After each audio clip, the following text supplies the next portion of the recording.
isang magandang maging aking panawagan ngayon ay isa-publiko hindi lang ng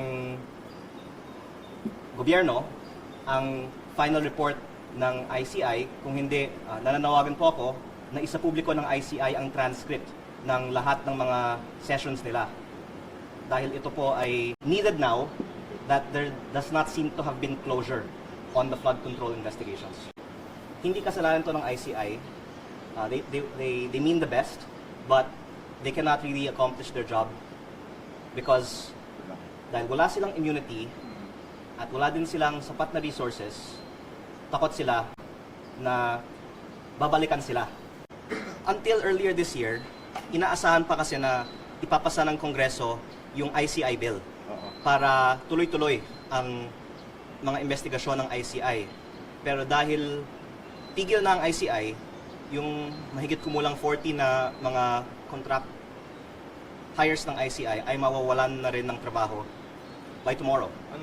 Base po lang sa nakikita natin dito na parang sarado ang opisina, patay ang ilaw, ayaw nilang humarap sa media, masasabi natin na ang ICI ngayon ay demoralized. Masasabi na hindi na-accomplish ng ICI ang kanilang mission, kaya demoralized ng ICI ngayong araw.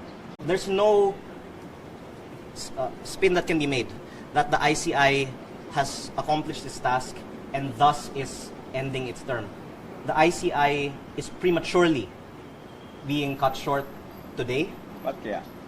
Because the fact that the very employees of the ICI don't have any plans by tomorrow means that it was not foreseen that that was the case. We feel bad that pagpasok ng isang congressman sa Kongreso, ang daming mga pinag-uusapan na ang pakiramdam ko, tayo po ay nagiging bahagi ng isang cover-up.